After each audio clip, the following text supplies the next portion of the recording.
Shalom, Israel. Shalom, saints. How y'all doing today? Hope y'all having a blessed day today. I wasn't going to make a video, but I was doing some studying, found some interesting stuff. Found some interesting things. So, hey, I want to share it with you, and, you know, hopefully you be fed as I was fed when I was doing some studying this. And of course, with all things, I want y'all to go do your own research and study. You know, study to show yourself approved. You know, we got to get out of the habit of leaning on everyone else and what they, you know, tell you, and not research it out ourselves. So I want you to research this out yourself. But I find this very interesting. And what we was talking about today is how to be separate from amongst them. Amongst who? Amongst the heathens. Amongst these Gentiles and heathens today who are not repentant. And what does that mean about being separate a little bit? You know. So we're going to go over on how Enoch separated himself from amongst the wicked man of his day. You know. And it's just like we see in the day where we see this sin, and you start to increase and increase and increase. You know, the Most High told us to come out from among them and be separate from them. So we won't partake of their plagues, you know. So as the sin increases, you know, we got to start separating ourselves from amongst these type of people. And so we're going to go over that, and we also want to go over on what the Most High was talking about, bringing again the captivity of his people into their land. You know, so we're going to go over that too. Alright, so today I'm going to be reading in the book of Jasher.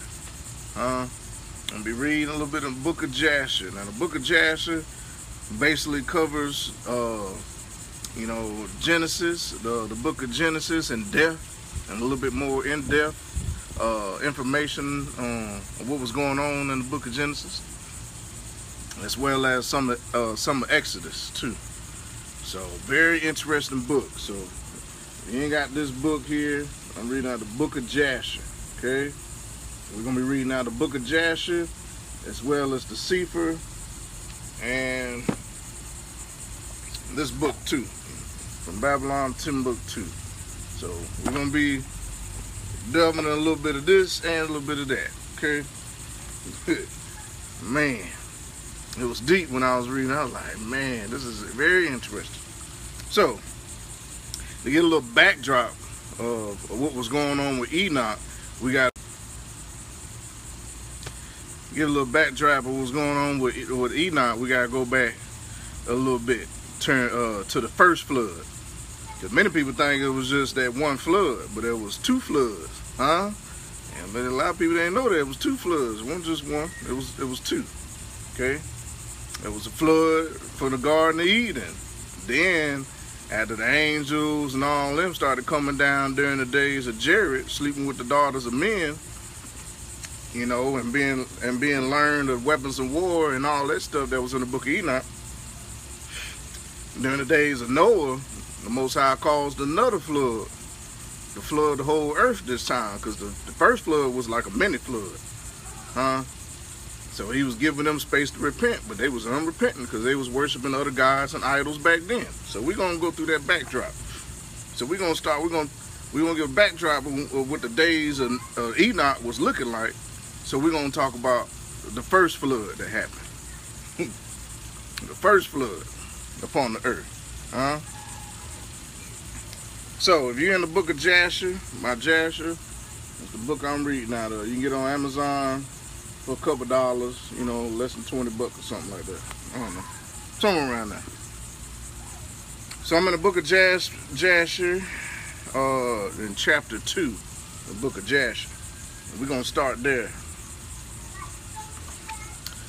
All right. Give you a little backdrop what was going on.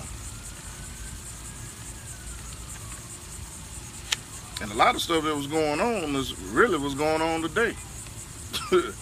You know, but he said it's going to be in the days of Noah, days of life. All right, Book of Jasher, chapter 2. Says, and it was in the 130th year of the life of Adam upon the earth. Okay, and he again knew his wife, what they call Eve, which her name was Hawa, which meant life. Okay, her Hebrew name was Hawa, or Chawa. Okay, which means life. That was a Hebrew name. Okay, so in our transliterated Bibles, we have the name of Eve there. Okay, which was his wife, Adam's wife, and she conceived and bare a son in the likeness and his likeness and in his image. Okay, remember Adam was created in whose image? The likeness and image of Yah. Or Yehoshua. Okay. In the name and the likeness of Yehoshua. That was Adam. He was created in the likeness of Yehoshua. In which we know Yehoshua was a black man. Alright, so we know Adam and Eve was black. Okay. And her Hebrew name was Hawa. Stood for life. It says, and she conceived and bare a son in his likeness and his image, and she called his name Seth, saying, because Elohim hath appointed me another seed in the place of Abel, for Cain had slain him. And Seth lived 105 years and begat a son. And Seth called the name of his son Enoch, saying, because in that time the sons of men began to multiply, and to afflict their souls and hearts by transgression and rebelling against Elohim. Okay. It says, and it was in the days of Enoch that the sons of men continued to rebel and transgress against Elohim, to increase the anger of Yah against the sons of men. It says, and the sons of men went and they served other gods, and they forgot Yah, who had created them in the earth. And in those days the sons of men made images of brass and iron, wood and stone, just like we doing today, huh? It says, and they bowed down and served them. Wow. It says, and every man made his god, and they bowed down to them. And the sons of men forsook Yah all the days of Enoch and his children, and the anger of Yah was kindled on account of their works and abominations which they did in the earth. Verse 6, it says, and Yah caused the waters. This is the first flood that happened in the days of the Garden of Eden. It says, and Yah caused the waters of the river Gihon to overwhelm them. And Gihon, which was the Ethiopian Nile River. Gihon is the Ethiopian Nile River we have today. Okay, and the people of that area were jet black. And the people of Havala, which we call Arabia, which also was part of Africa in those days, were also jet black. Okay, they was Cushites. Okay, the descendants of the Cushites. Okay, it says, and he destroyed and consumed them, and he destroyed the third part of the earth. And notwithstanding this, the sons of men did not turn from their evil ways, and their hands were yet extended to do evil in the sight of Yah. So that was the first flood that happened on the earth, before Noah. So I'm gonna go here to elaborate on this Gihon River. Okay. So I'm in Babylon of Timbuktu. We're gonna elaborate on the Gihon River that the Most High caused to flood before the days of Noah, the first flood, and to consume the third part of the earth. Notwithstanding this, the sons of men did not turn from their evil ways. What's going on, Lou? It says, and their hands were yet extended to do evil in the sight of Yah. So this Gihon River, which is which according to historians is what we call the Nile River today. Okay, in the land of the Cushites, the Ethiopians today. Okay, so let's go on. We're gonna read them from Babylon to Timbuktu. Like I said, you can get both the book of Jasher, which I'm reading out of, as well as this book on Amazon for a couple dollars. You know, good study to go hand in hand with these scriptures, because give you a little bit more understanding. It says in from Babylon to Timbuktu, states, all right, that well, I'm gonna start here. It says, and Abraham was one of the fathers of the 12 tribes of Israel. And Abraham's father Terah came from the land of Ur of the Chaldees. Okay, so Abraham's father Terah came from the land of Ur of the Chaldees in Genesis, which was later we're gonna talk about Ur, the land of Chaldees, concerning the book of Ezekiel. What was going on in the book of Ezekiel at the time in the land of Ur. It says the land of Ur of the Chaldees was located at the southern part of the Euphrates. Okay, we know that Euphrates and the Euphrates and the Tigris River is in the land of Iraq and Iran today. Okay, so all that region of Iraq, Iran, and Africa was all one. You know, all that Middle East was also part of Africa in one point in time. Okay, and the people of that region were jet black, the Chaldeans. Okay, they were jet black people. It says the Chaldeans were one of the many Cushite tribes. So the Cushite tribes were from the land of Chaldeans. So that would make Abraham's father Terah a Cushite, an Ethiopian. So Abraham's father was Ethiopian. That would make Abraham what? Black Ethiopian. Black Ethiopian. It says Cush means black. According to the Bible dictionary, this dictionary defines further Cush, the name of the son of Ham.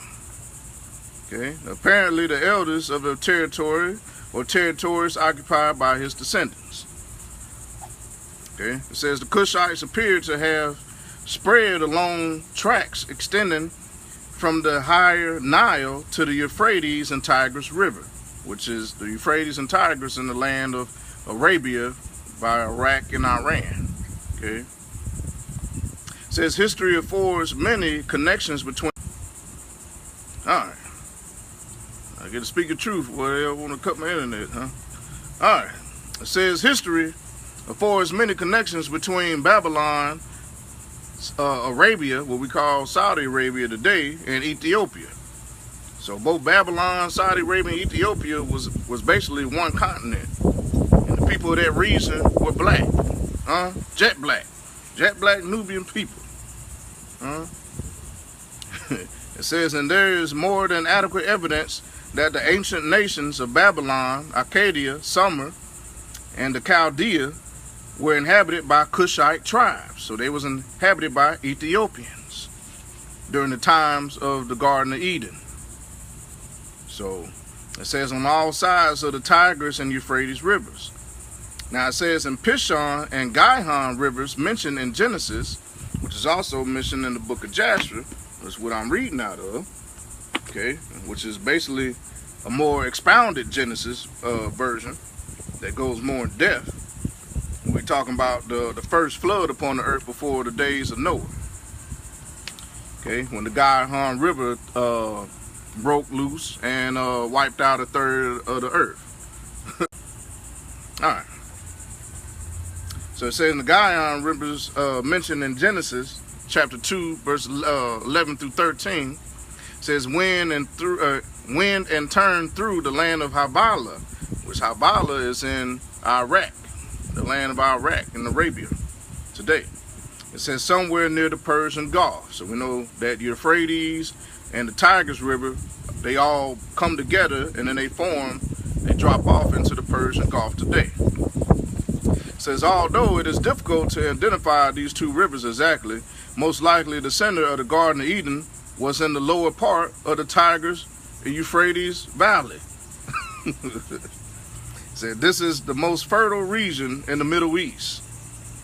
So how can we be African American when technically, since we now know we the Israelites, they'll make us more Middle Eastern than African American?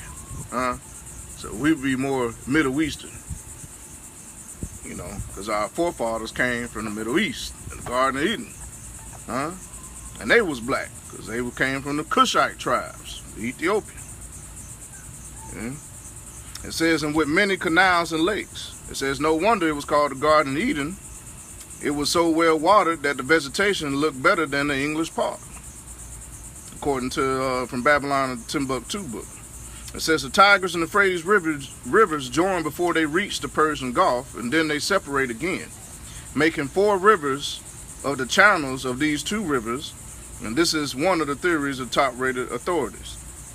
It says the modern names of the rivers that flow into the Tigris and Euphrates are the Great Zab, south of Nineveh. So we know our Nineveh is Iraq. If you read in the book of Jonah, when after he then got out there, got out that fish, because his stiff-neckedness towards the Most High, and the Most High told him to go and preach basically to the children of Nineveh, and he was like, preach unto them people. Them wicked people there. And he got all upset with the Most High, and he got so upset he was upset with the shade. He was upset because the Most High tried to give him shade from that desert heat, and he was upset with that. And the Most High was just tickled by it. But yeah, the children of Nineveh are the Iraqis today. Okay, so he's saying the Great Zab south of Nineveh. It says the Little Zab south of Great Zab. And the Diyala River flows into the Tigris at Baghdad, Iraq. Okay? So some of them people in Iraq and Baghdad are our peoples. You understand? Some of the Ethiopian Cushites of that region. Alright? Or the Semites, that is. Not saying that the Hamites are part of the promise, but technically the Hamites are our family too, just as the Edomites are our family. Though they hate us. They have perpetual hatred for us still today. That's why they kill us like they do. Alright, so now I broke that down to you about this guy, Now let's go back to the book of Jasher, chapter 2. Verse 6, it says, and Yah caused the waters of the river Gihon to overwhelm them, and he destroyed and consumed them, and he destroyed the 3rd part of the earth. And notwithstanding this, the sons of men did not turn from their evil ways, and their hands were yet extended to do evil in the sight of Yah. And in those days there was neither sowing nor reaping in the earth, and there was no food for the sons of men, and the famine was very great in those days. It says in the seed, verse 8, in the seed which they sowed in those days, and the ground became thorns and thistles and briars. For from the days of Adam was this declaration concerning the earth of the curse of Elohim, which he cursed the earth on account of the sin which Adam sinned before Yah. It says, and it was when men continued to rebel and transgress against Elohim and to corrupt their ways that the earth became corrupt.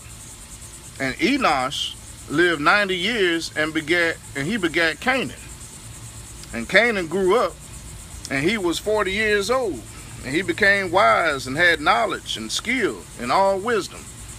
So Canaan was likened unto, he was kind of like King Solomon in the time. He was a wise man back in his day too.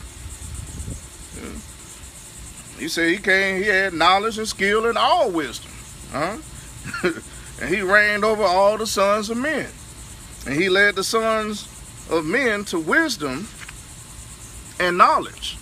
For Canaan was a very wise man, and had understanding and all wisdom. And with his wisdom he ruled over spirits and demons. Man. So these spirits and demons was around for a hot minute. Because we know that the spirits came forth out of what? You know, we read in the book of Enoch, it tells you the spirits came forth from the giants.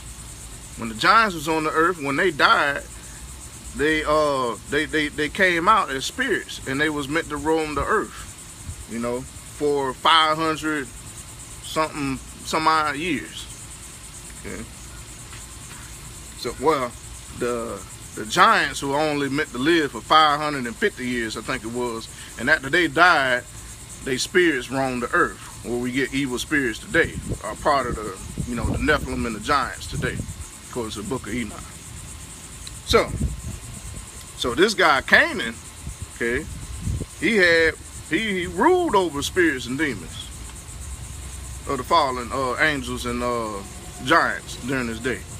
It said, verse 12, it says, and Canaan knew by his wisdom that Elohim would destroy the sons of men for having sinned upon the earth, and that Yah would in the latter days bring upon them the waters of the flood. So we just read that there was a flood before the flood of Noah. And Canaan knew that one day, hey, Elohim was going to wipe them out with an even greater flood because of their wickedness. Verse 13, it says, in those days Canaan wrote upon tablets of stone what was to take place in the time to come, and he put them in his treasures. And Canaan reigned over the whole earth, and he turned some of the sons of men to the service of Elohim. And when Canaan was 70 years old, he begot 3 sons and 2 daughters. And these are the names of the children of Canaan. The name of the firstborn, Mahaliel, and the second, Enan, and the third, Mirad.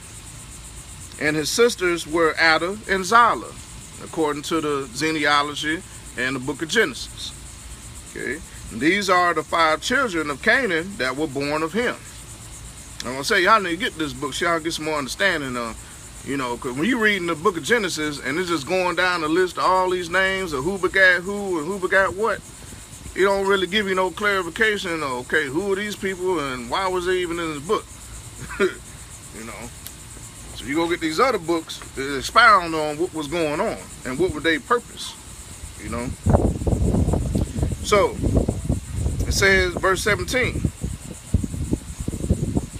it says, and Lamech, the son of Methuselah, became related to Canaan by marriage, and he took his 2 daughters for his wives.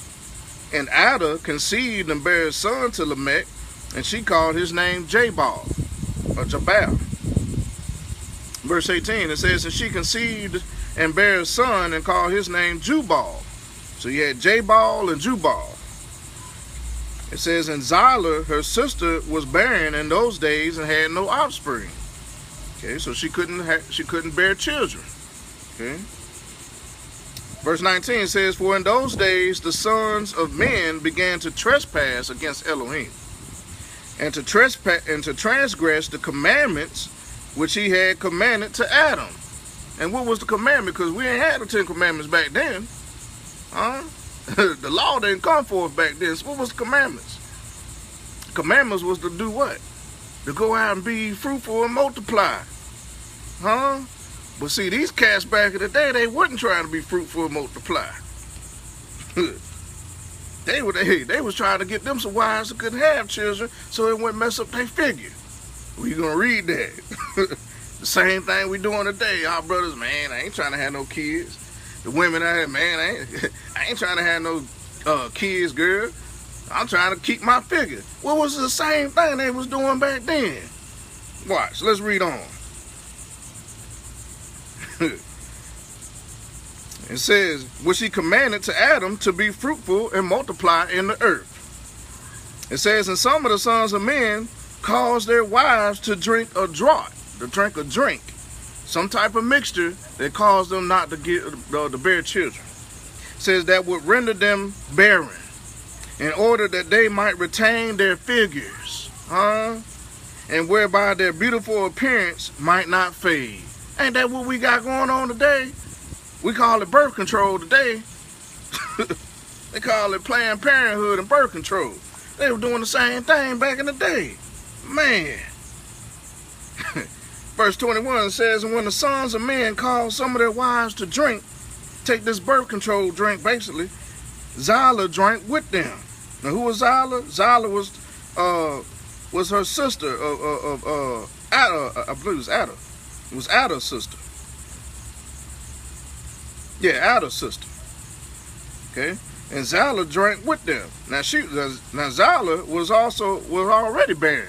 She couldn't have children already, so she was only just adding on to the affliction.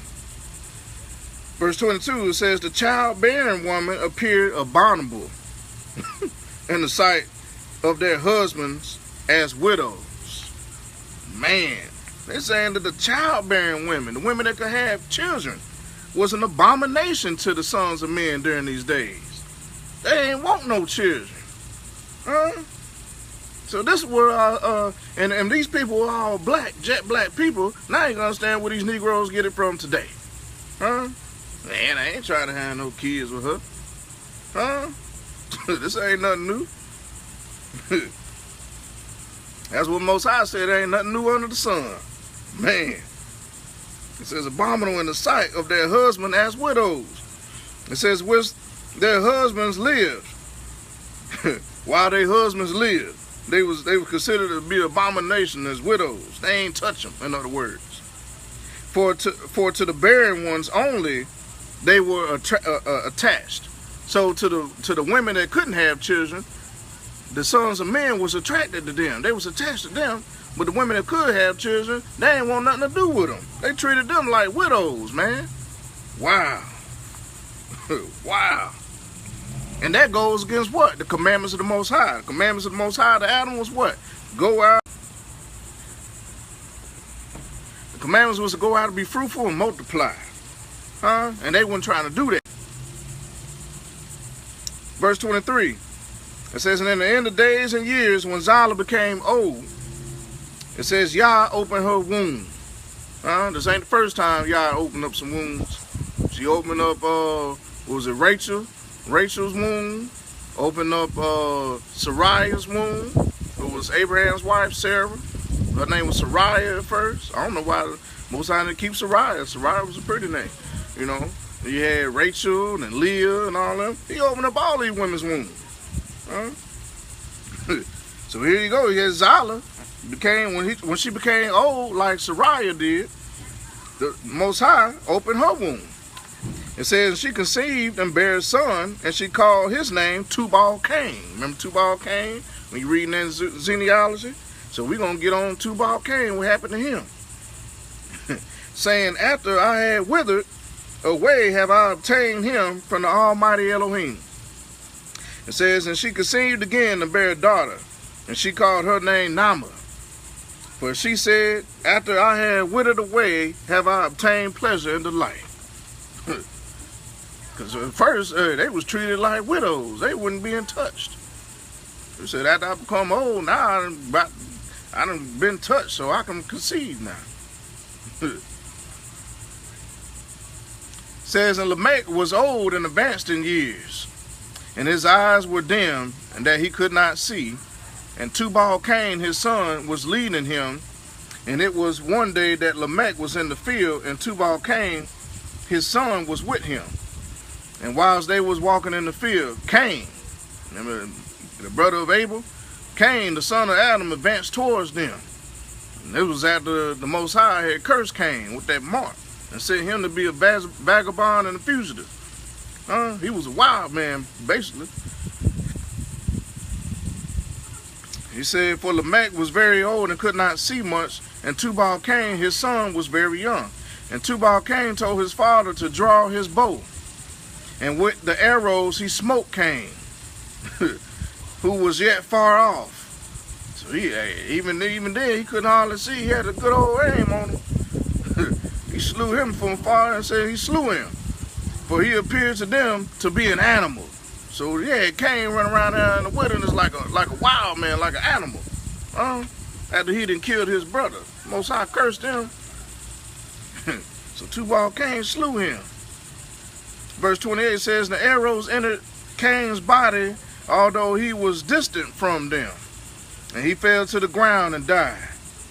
And Yah requited Cain's evil according to his wickedness, which he had done to his brother Abel, according to the word of Yah, which he had spoken. And it came to pass when Cain died, that Lamech and Tubal went to see the animal which they had slain. And they saw, and behold, Cain, their grandfather, was fallen dead upon the earth. It says, and Lamech was very much grieved at having done this, and in clapping his hands together, he struck his son and caused his death. Man. So Lamech then killed Tubal Cain too. It says, and the wives of Lamech heard what Lamech had done, and they sought to kill him. And the wives of Lamech hated him from that day, because he slew Cain and Tubal Cain. And the wives of Lamech separated from him, and would not hearken to him in those days. And Lamech came to his wives, and he pressed them to listen to him about this matter. Verse 35. And he said to his wives, Ada and Zala, which was her sister, who couldn't bear children, that the Most High opened her womb, Zala. It says, hear my voice, O wives of Lamech, attend to my words, for now you have imagined and said that I slew a man with my wounds. Remember in the word he was talking about, if any man was to kill him, to be upon him, if the Most High cursed Cain 7 times 7, then it would be upon anyone who killed Lamech and his people 70 times 70. This is what we say, I slew a man with my wounds. That's what that meant in that scripture, where he said, I slew a man with my wounds, and a child with my stripes, for their having done no violence. So if you go back in the book of Genesis, you'll see that it was talking about that Lamech slew a man with his wounds, and a child with my stripes. That's what I say, I got to get these other books so y'all can get, precepts. Line upon line, precept upon precept. Say, haven't done no violence. It says, but surely know that I am old and gray-headed, and that my eyes are heavy through age, and I did this thing unknowingly. And it says, and the wives of Lamech listened to him in this matter, and they returned to him with the advice of their father Adam. But they bore no children to him from that time, knowing that Elohim's anger was increasing in those days. Man, so they could have had, they could have had replaced Tubal Cain, but they said, you know what? These people running around this earth is so wicked. We ain't having no more children right now, because Elohim's wrath is upon these cats. He said they knew Elohim was getting ready to flood before the flood even happened. So you make you wonder. If they knew that the flood was coming before even Noah was around, then why ain't they listen to Noah? Were they so stubborn and wicked in their ways? I know they had to know that the flood was coming, because even Enoch told them that. Man, that's just like today, man. We trying to tell people, get y'all life together. The day of Yah's at hand. Boy, ain't nothing, man. It's still a sunny, beautiful day outside. The birds is chirping and the wind is blowing. Ain't nothing about to happen right now. These was how stiff-necked and hard-headed these people were, because they knew back before the flood came what was going to happen to them. Man, that's just like it is today. They know they know that the judgment is coming, but they ain't even trying to hear it. They ain't trying to hear repentance. Man, it said because they knew that Elohim's anger was increasing in those days against the sons of men, to destroy them with the waters of the flood for their evil doings. And Mahaliel, the son of Canaan, lived 65 years, and he begat Jared. And Jared lived 62 years, and he begat Enoch. So remember, during the days of Jared, when we was reading the book of Enoch, is when the fallen angels was doing what? They was coming down. The third of the angels, about 200 and some odd angels, followed Lucifer, who was kicked out of heaven, started entering into the daughters of men and sleeping with them and creating even more giants, and was teaching them how to do witchcraft, sorcery, how to make weapons of war, and all this stuff. Man. So now we're going to get into the book of, that was the backdrop to prepare you for this chapter 3 of the book of Jasher. And we're going to get in on Enoch, the backdrop on Enoch, and why the Most High even took him in the first place, and how he came out from among these wicked people and was separate. So before I start there, I'm going to go into the Cephar, or you can follow me along in the King James version of your book on what he was talking about, come out from among them and be separate, and how Enoch did just that, preserved his life. And that's what we got to do today, because the Most High judgment is upon this earth, man. Hey, his judgment is upon all the heathen. All the heathen, his judgment upon them. And just like the people during them days, they knew the flood was coming years before it even came, and they didn't change their ways. Man. So go with me to 2 Corinthians. 2 Corinthians in your Bible. I'm reading out the Cephar. Okay, chapter 6. 2 Corinthians chapter 6. Man. And I'm just going to read this whole thing because there ain't much. It says, we then, chapter 6 verse 1 says, we then, as workers together with him, beseech you also that you receive not the grace of Elohim in vain. It says, for he says, I have heard you in the time accepted, and in the day of salvation have I secured you. Behold, now is the accepted time. Now is the accepted time that we living in now.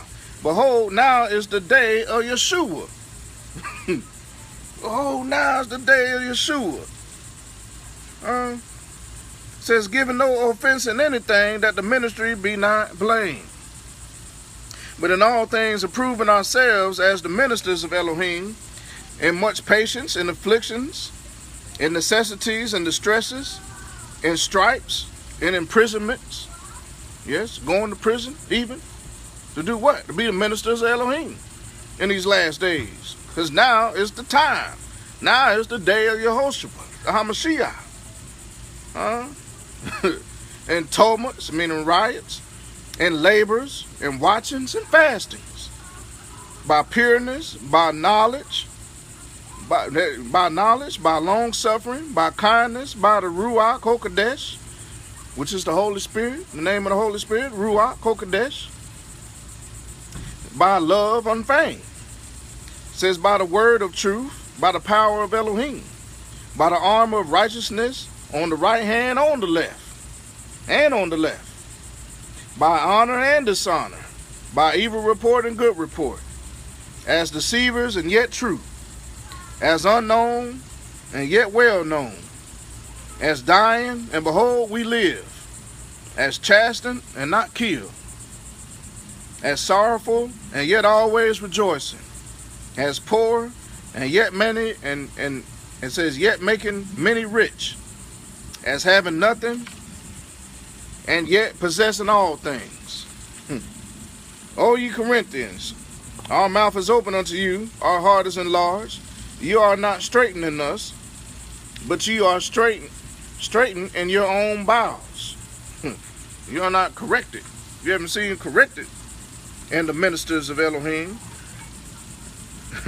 but you are straightened in your own bowels, in your own gospel. It says, now for a recompense in the same. I speak as unto my children. Recompense, paying recompense. Be ye also enlarged. Be ye not unequally yoked together with unbelievers. So he telling we, just like he was telling Corinthians in this passage, on how they wasn't listening to the ministers of Yah. He telling us the same. I speak as unto my children. He was speaking unto them as if he was speaking unto children. What children? The children of Israel. Be not unequally yoked together with unbelievers. We ain't got time to be unequally yoked with unbelievers. And that's what we're going to get in the book of what Enoch did during his time with all these unbelievers. He wasn't trying to be yoked with them. He came out from among them. It says, for what fellowship has righteousness with the unrighteous? With unrighteousness. And what communion has light with darkness? And what concord has Yeshua the HaMashiach with Baal? Huh? And what part has he that believes with an infidel? And what agreement has the temple of Elohim with idols? For ye are the temple of the living Elohim. You are the temple, not the church. You the temple of the Elohim, of the living Elohim. It says, as Elohim has said, I will dwell in them. He gonna dwell in us. Huh? And walk in them. It says, and I will be their Elohim, and they shall be my people. Wherefore come out from among them, and be ye separate, says Yah. Touch not the unclean thing. He gave you a list of unclean things we ain't supposed to touch. Idols, graven images, and concerning foods and dead things. It says, touch not the unclean thing, and I will receive you. And it says, and will be a father unto you, and ye shall be my sons and daughters, says Yah El Shaddai. Yah the Almighty. El Shaddai, the Almighty. Now you just hear what he just said, come out from among them, be separate. Now we're going to get on how Enoch dealt with this thing in the time of these evil people. Because during his days, you had the fallen angels, demons running around. People just then heard that the flood was coming, and they was like, whatever, we ain't worrying about that. We don't want to have children for the Most High. We don't be fruitful and multiply. We just want to sleep with beautiful women who can't get pregnant, and because they look good and want to keep their figure. Okay, all that was going on back in this day. Same stuff going on today. All right, book of Jasher, chapter 3, verse 1. It says, and Enoch lived 65 years and begat Methuselah. And Enoch walked with Elohim after having begot Methuselah. And he served Yah and despised evil, and despised the evil ways of men. It says, and the soul of Enoch was wrapped up in the instruction of Yah. So his soul was wrapped up in the instruction. What's the instruction? The word. He stayed in his word and his instruction. It says in knowledge and in understanding. And what is it? What he said the Ruach was going to lead us to? Knowledge and understanding and all truth. So in other words, he stayed in his scripture. He stayed in the word of Yah, getting knowledge and understanding of Yah. He despised the evil ways of men. Man. It says he wisely retired from the sons of men and secreted himself from them for many days. So he said, man, I'm retired. I'm not dealing with none of y'all out there. I'm coming out from among y'all. Because I know the judgment of the Most High is on the way. I ain't got time to be playing with y'all. Verse 3, it says, and it was at the expiration of many years, while he was serving Yah and praying before him in his house. He wasn't going to church. He went in his house. He was praying before him in his house. That an angel of Yah called to him from heaven. And he said, here am I. And he said, rise, go forth from thy house, and from the place where thou doest hide thyself, and appear to the sons of men, in order that thou mayest teach them the way in which they should go. So he's saying, you didn't study it up. Now I need you to go out there and teach the son of men the way that they should go. Because I'm getting ready to destroy them. Which is what Yehoshua, when he came in the book of Matthew, he came for the lost sheep of the house of Israel, instructing them to tell the disciples to say, the kingdom of Yah is at hand. And they went out preaching and teaching. You know? So we called to do this thing. But also keeping ourselves separate from them. Let's read on. It says that the work, it says, and the work which they must accomplish to enter into the ways of Elohim. Verse 5 says, and Enoch rose up according to the word of Yah, and went forth from his house, from his place, and from the chamber in which he was concealed. So he had a house and a chamber, some type of hidden place where he studied at, you know, his little war room, you know, where he did his study, in which he was concealed. And he went to the sons of men and taught them the ways of Yah. And at that time assembled the sons of men and acquainted them with the instruction of Yah. And he ordered it to be proclaimed in all places where the sons of men dwelt, saying, where is the man who wishes to know the ways of Yah and good works? Where they at? You know, we're saying now, I'm asking, where are all the men that want to know the ways of Yah? So people like me and other brothers can go out and teach them the ways of Yah before it's too late. Because his days is running down. It says, let him come to Enoch. It says, and all the sons of men then assembled to him. For all who desired this thing went to Enoch. So all those who desired the ways of the Most High came to Enoch. The rest of them heathens, they ain't come to Enoch. Apparently. It says, and Enoch reigned over the sons of men according to the word of Yah. And they came and bowed to him, and they heard his word. It says, and the spirit of Elohim was upon Enoch. So Enoch had the what? Enoch had the Ruach back in the day.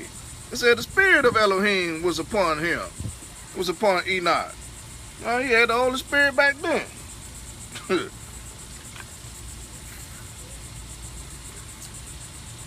It says, and he taught all his men the wisdom of Elohim and his ways. And the sons of men served Yah all the days of Enoch. And they came to hear his wisdom. Verse 9, it says, and all the kings of the sons of men, both first and last, together with their princes and judges, came to Enoch when they heard of his wisdom. And they bowed down to him, and they also required of Enoch to reign over them, to which he consented. It says, and they assembled in all 130 kings and princesses. And they made Enoch king over them, and they were all under his power and command. And Enoch taught them wisdom and knowledge, and the ways of Yah. And he made peace amongst them. And peace was throughout the earth during the life of Enoch. And we know Enoch lived 365 years. It says Enoch reigned over the sons of men 243 years. And he did justice and righteousness with all his people, and he led them in the ways of Yah. Verse 13, it says, and these are the generations of Enoch: Methuselah, Elisha, Elimelech, and 3 sons, and their sisters were Milcah and Naamah. And Methuselah lived 8, it says, and Methuselah lived 87 years and begat Lamech. Okay. Verse 14, it says, and it was in the 56th year of the life of Lamech, when Adam died, 930 years old was he at his death. So Adam lived 930 years. And his 2 sons, with Enoch and Methuselah his son, buried him with great pomp, as at the burial of kings, in the cave which Elohim had told him. So they were burying people in the caves back then.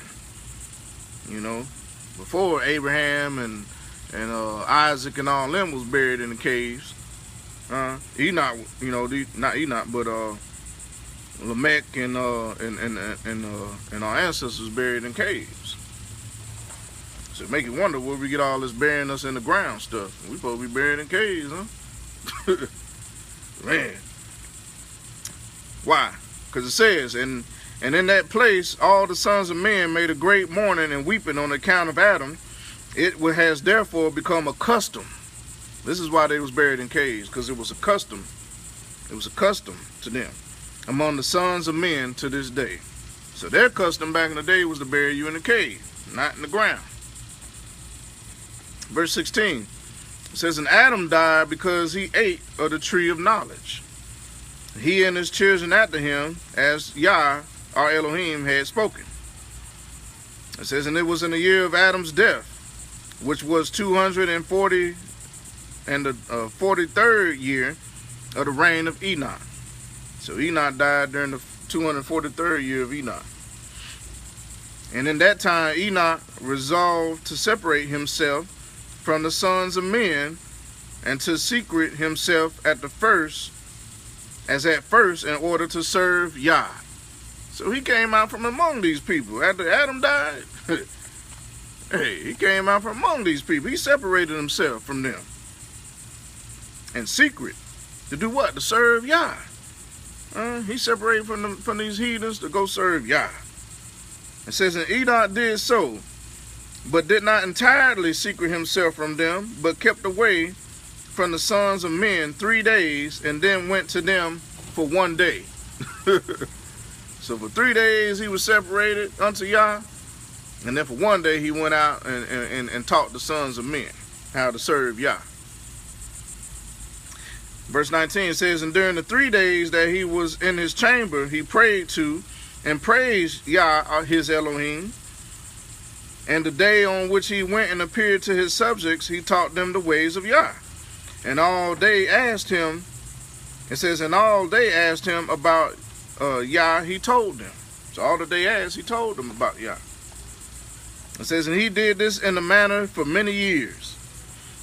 And he afterward concealed himself for 60 days. So, you know, after all these years, the more and more he continued to separate himself. He said he concealed himself for 60 days and appeared to his people 1 day and 7. So it was 1 day and 3, now it's 1 day and 7. After 60 days. It says, and after that, once in a month. And then once in a year. So these people didn't see him but one time a year. He was separating the Yah, reading, studying, and praising Yah. He came out from among them, because he knew Yah's judgment was upon them. It says, until all the kings, princesses, and sons of men sought for him, and desired again to see the face of Enoch, and to hear his word.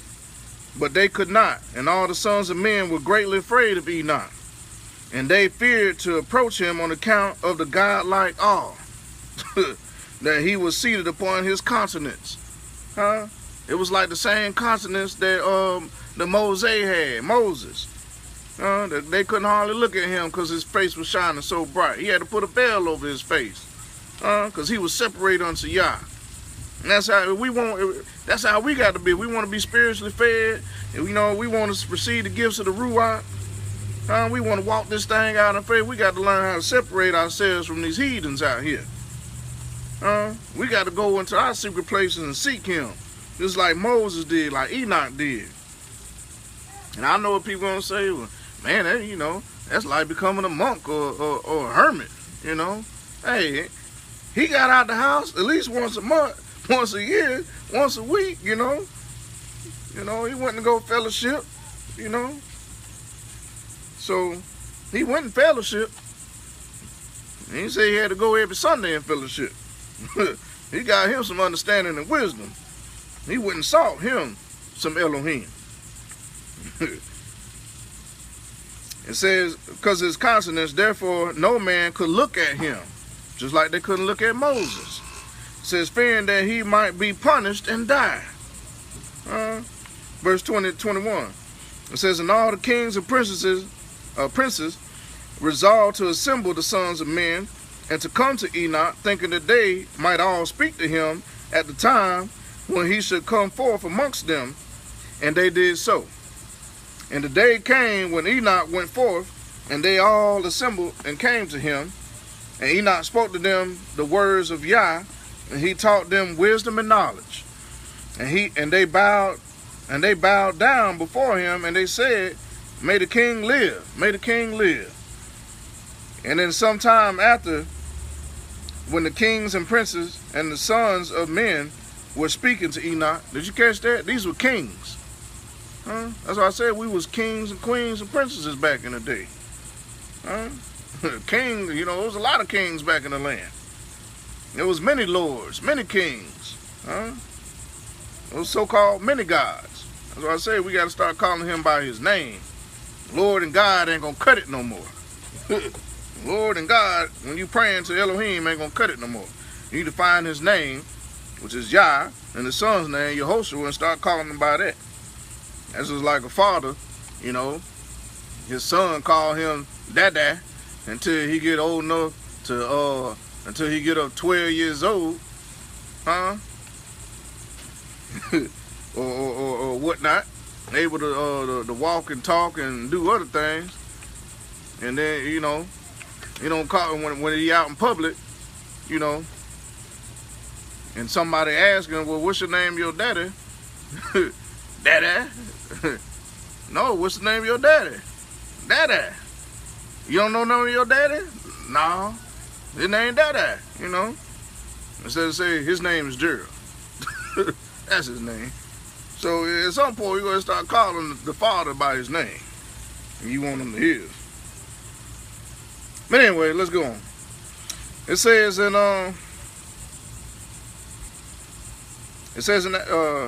okay. It says, and Enoch was teaching in the ways of Elohim. It says, and behold, an angel of Yah then called unto Enoch from heaven, and wished to bring him up to heaven, to make him reign there over the sons of Elohim. So he said, man, he doing the so the angel of Yah was like, man, he doing a good job with teaching these cats down here. You know, we got these other cats that's you know, descending out of heaven, trying to sleep with the daughters of men. We need somebody to go up there and restructure these cats up here. Because he wanted, the angel of heaven wanted to make Enoch to reign over the sons of God, the sons of Elohim, meaning the angels. Huh? The sons of men, sons of Elohim, as he had reigned over the sons of men upon the earth. So apparently there had to have been some, you know, some type of unstructuring going on in heaven. You know, during the war in heaven between Michael and Lucifer and all this, and the angels jumping ship and trying to go get them some wives down here. There was some disobedience, in other words, going on in heaven. Just like it was down here. But how he's going to get there, we're going to get into that. How is he going to get up to heaven? We're going to get in there. Verse 24, it says, when at the time Enoch heard this, he went and assembled all the inhabitants of the earth and taught them wisdom and knowledge and gave them divine instructions. And he said, or letters, or Cephars, and gave them divine instructions, Cephars, or letters. It says, and he said to them, I have been required to ascend into heaven. I therefore do not know the day of my going. So I don't know where I'm going, but I'm required to go up there. Because we got some heathens up there running around in heaven. You need correcting. It says, now therefore I will teach you wisdom and knowledge, and I will give you instruction before I leave you, how to act upon the earth, whereby you may live. And he did so. And he taught them wisdom and knowledge and gave them instruction, and he reproved them, and he placed before them statutes and judgments to do upon the earth. That's what he said. So they had statutes and judgments back then they had to keep. And he made peace amongst them. He taught them everlasting life. He taught them everlasting life.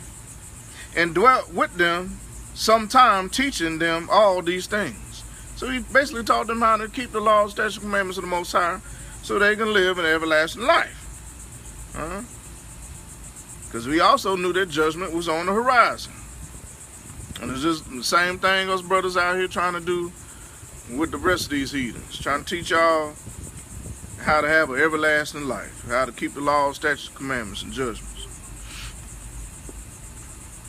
So he was doing the work of an evangelist, basically. You know. Verse 27. It says, and at that time the sons of men were with Enoch.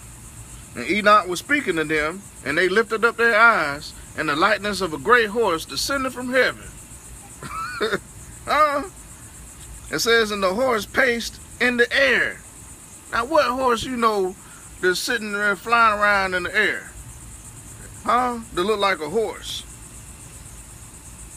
And paced. It says the horse paced in the air. Was it a literal horse? Or was it the chariots of Yah?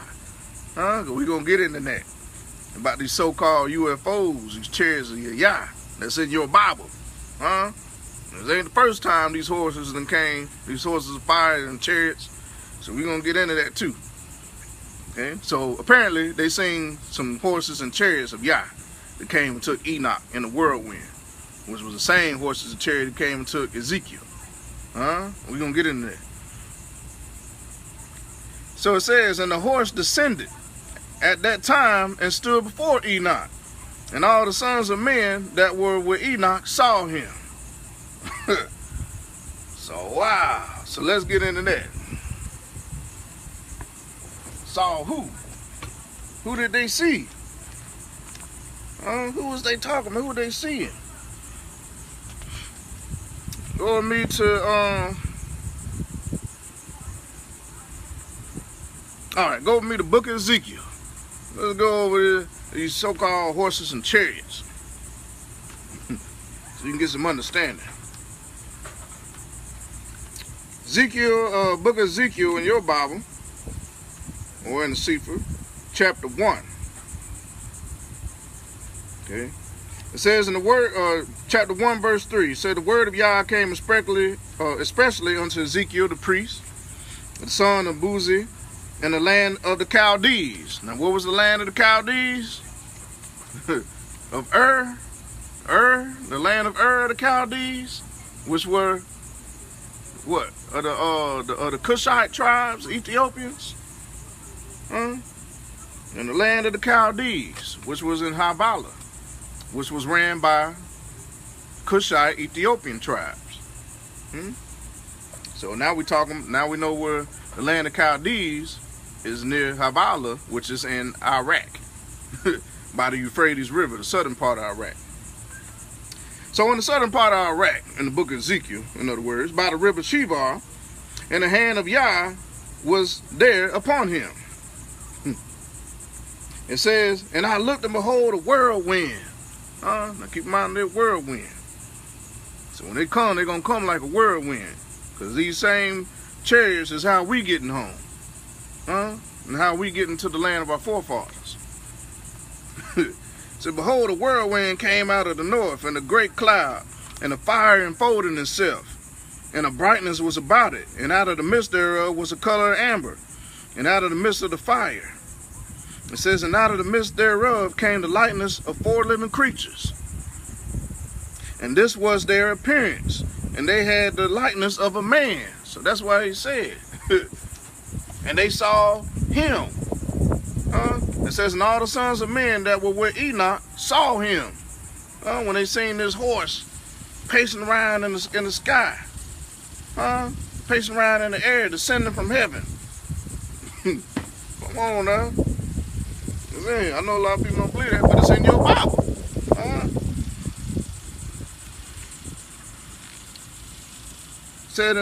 It said, and this was their appearance. They had the likeness of a man. And everyone had 4 faces, and everyone had 4 wings, and their feet were straight feet, and the sole of their feet was like the sole of a calf's foot, and they sparkled like the color of burnt brass. Now, what's the color of burnt brass? The same color that Yehoshua is, the same color in the likeness of Yah. Black. Okay, burnt brass, black. So these angels, these cherubims, who came in these chariots of fire, were black. Oh man, look at deep.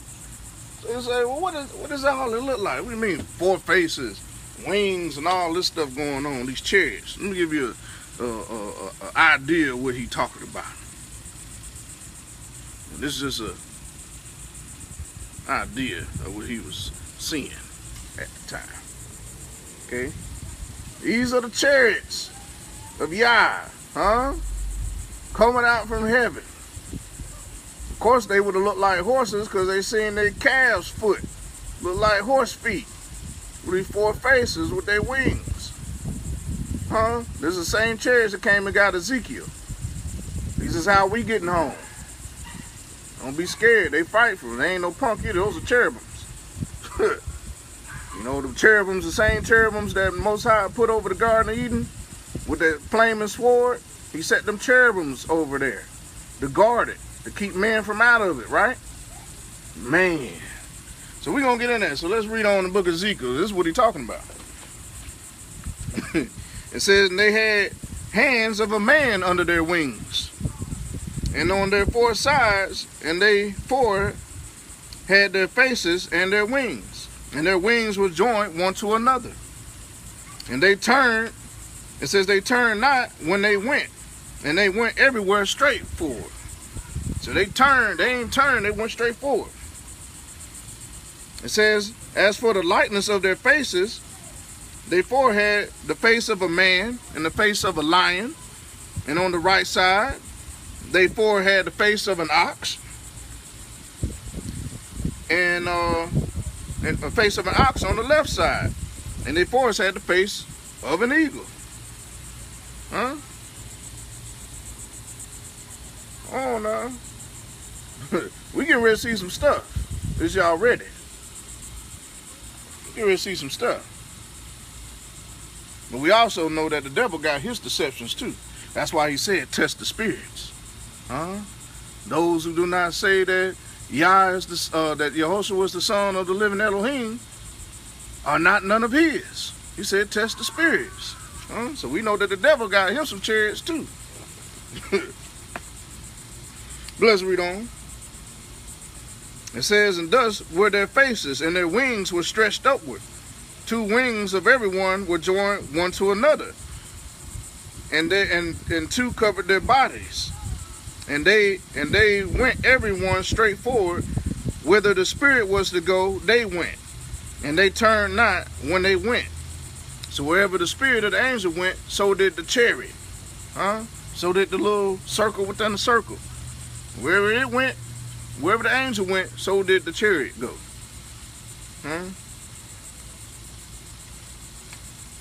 It says, and as for the likeness of the living creatures, their appearance was like burning coals of fire, and like the appearance of lamps. It went up and down among the living creatures, and the fire was bright, and out of the fire went forth lightning. And the living creatures ran and returned as the appearance of a flash of lightning.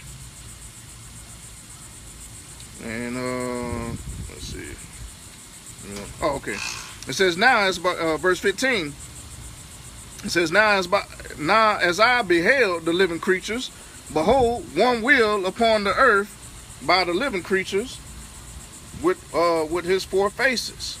The appearance of the wheels and their work was like unto the color of beryl. And they had, it says, and they four had one likeness. And they four had one likeness. And their appearance and their work as if there was a wheel in the middle of the wheel. If there was a wheel in the middle, their likeness is of a wheel within the middle of a wheel. Come on now. And it says, when they went upon their four sides, and they turned not when they went. As for the rings, they were so high that they were dreadful and frightening. And their rings were full of eyes round about them four. And when the living creatures went, the wheels went by them. And when the living creatures were lifted up from the earth, the wheels were lifted up. So basically, wherever the chariot went, the angels went. Wherever the angels went, the chariot went.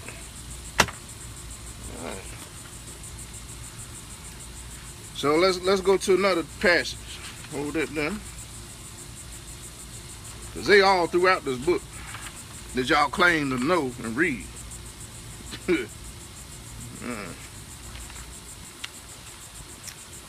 Go with me to Zechariah chapter 6. Zechariah chapter 6. Verse 1. Okay, we talking about these same chariots. So Ezekiel seen them, and let's see who else seen them. It says, and I turned, in the book of Zechariah, it says, and I turned and lifted up my eyes, and looked, and behold, there came 4 chariots out from between 2 mountains, and the mountains were mountains of brass. That means they were brown mountains, like mountains normally look, okay? It says, in the first chariot were red horses, and in the second chariot were black horses, in the third chariot white horses, and in the fourth chariot grizzled and bay horses. It says, then I answered and said unto the angel that talked with me, what are these, my Lord? What are these, my Lord? It says, and the angel answered and said unto me, these are the 4 spirits of the heavens, which go forth by standing before Yah of all the earth.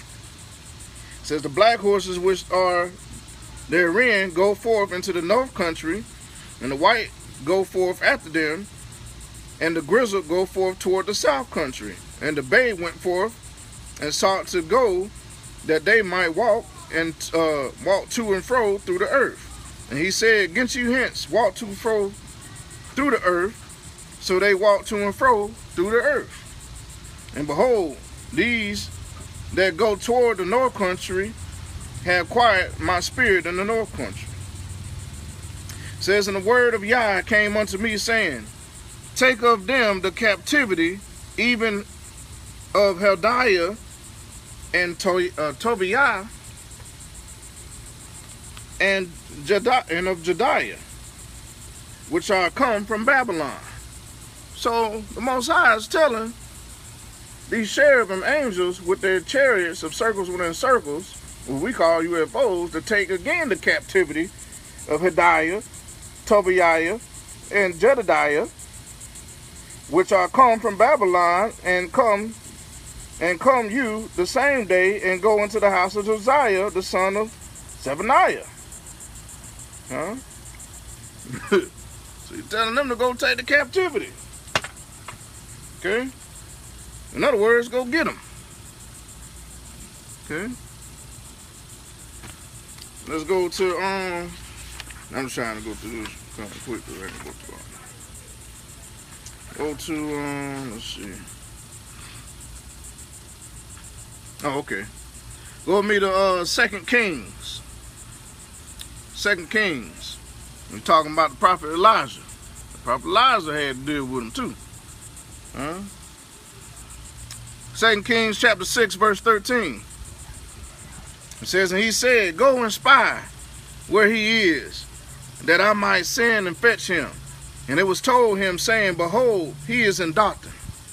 It says, therefore sent he thither horses and chariots and a great host, and they came by night and compassed the city about. It says, and when the servant of the man of Elohim was risen early and gone forth, behold, and hosts compassed the city both with horses and chariots. And his servant said unto them, alas, my master, how shall we do?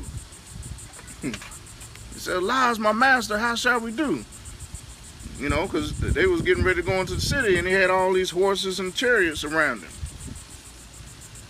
So he said, and he answered, Elijah answered and said, fear not, for they that be with us are more than they that be with them. He said, fear not, because they that be with us are more than they that be with them with their horses and chariots. Huh? And he said, and Elijah prayed and said, Yah, I pray you, open his eyes, that he may see. And he saw, and behold, the mountain was full of horses and chariots of fire. The mountain was full of these horses and chariots of fire, the Most High. It says, and chariots of fire round about Elijah. And when they came down to him, Elijah prayed unto Yah and said, smite this people, I pray you, with blindness, And he smote them with blindness according to the word of Elijah. Man. So Elijah, you know, the Most High was protecting Elijah with them. So you can continue reading on in there. That's in 2 Kings chapter 6, verse 13 on down. So what I meant by he said he was going to bring us into captivity again. How did he bring us into captivity the first time? Go with me to Deuteronomy chapter 28. Talking about the children of Israel. So Deuteronomy chapter 28, verse 68. So how did the children of Israel go into captivity? It says, and Yah shall bring you into captivity, bring you into Egypt again with ships, by the way whereof I spoke unto you, and ye shall see it no more again. And there ye shall be sold unto your enemies for bondmen and bondwomen, and no man shall buy you, no man shall redeem you. So the children of Israel went into bondage, because Egypt was the name of bondage, into slavery with ships. And that's how we got over here in the transatlantic slave trade. Now we also are going to be redeemed with ships. By whose ships? The white man's ships? Nah. We're redeemed by the Most High ships. Where we at? Hold that there.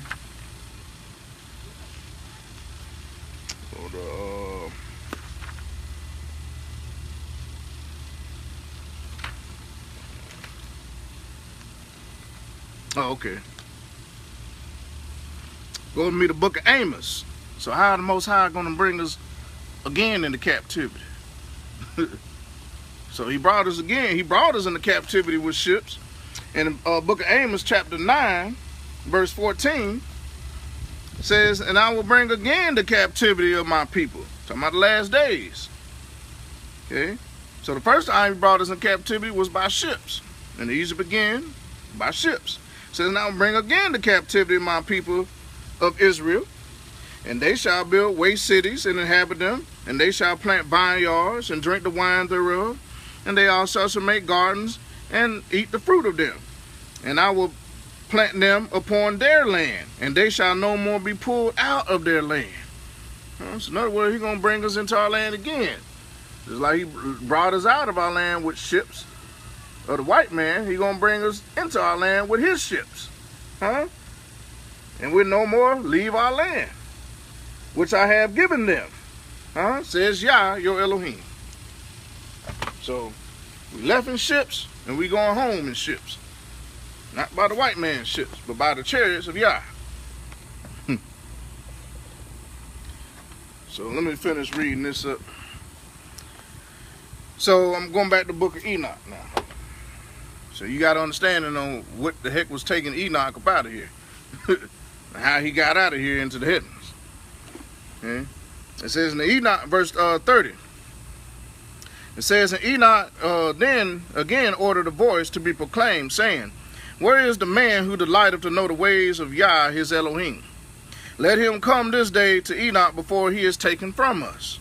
And the sons of men assembled and came to Enoch that day, and all the kings of the earth with their princes and counselors remained with him that day.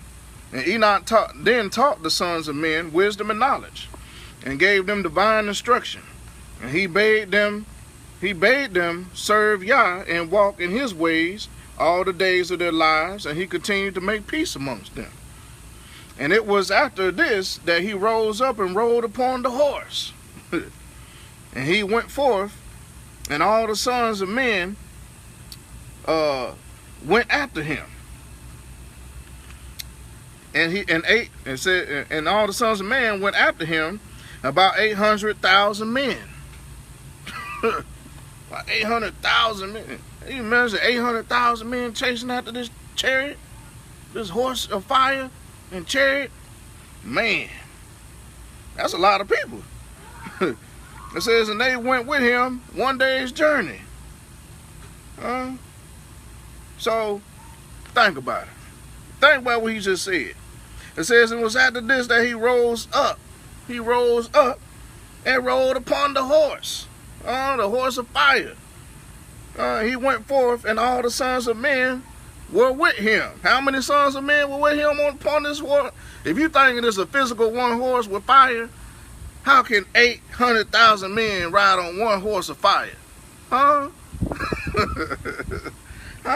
He said he rose up, and the sons of men were with him, about 800,000, upon one chariot of Yah. The same chariot I was just showing you. It says, and they went with him one day's journey. Man, I don't think about that. It says, in the second day he said, return home to your tents. Why will you go? Perhaps you may die. So if you don't return, you might die. Where I'm going, you can't come, in other words. And some of them went from him. And those that remained with him 6 days' journey, and Enoch said to them every day, return to your tents, lest you may die. But they were not willing to return, and they went with him.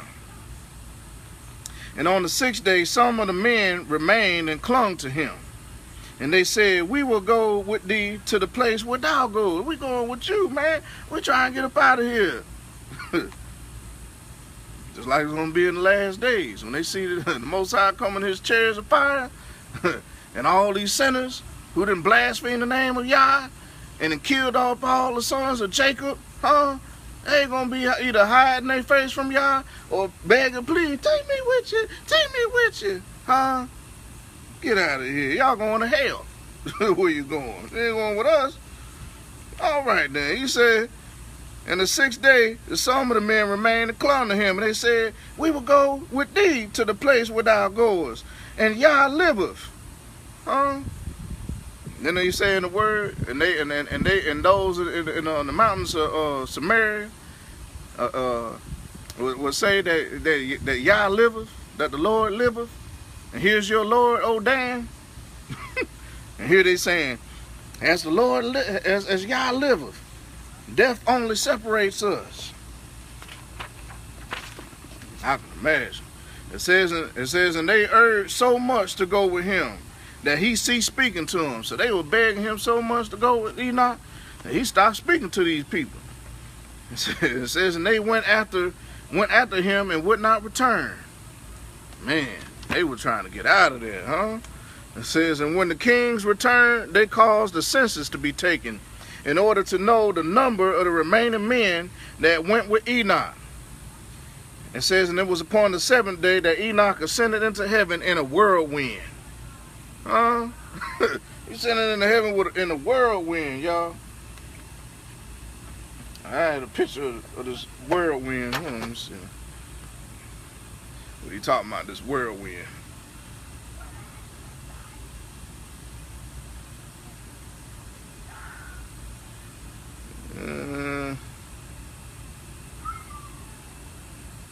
That ain't it.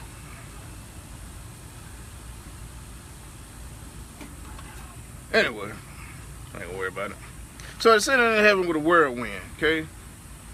So that's why he said, I'm coming in the clouds with all my glory. My chariots of fire. I'm coming with fire in the clouds, all my glory. If you're in a whirlwind, it means you're in the clouds. So you need to look up sometimes. As we said, look up, your redemption draws near. You look up, it might be your ride home. One of these days, you're going to look up and it's going to be time to go. It says on the 37th, it says, and on the 8th day, all the kings that had been with Enoch sent to bring back the number of the men that were with Enoch in that place from which he ascended into heaven. It says, and all the kings went to the place, and they found the earth there filled with snow. And upon the snow were large stones of snow. And one said to another, come, let us break through the snow, and see, perhaps the men that remain with Enoch are dead. It says, and are now under the stones of snow. And they searched, but could not find him, for he had ascended into heaven. Man. Man, and that reminds me of something. I was sitting here looking. I was doing some research on this. I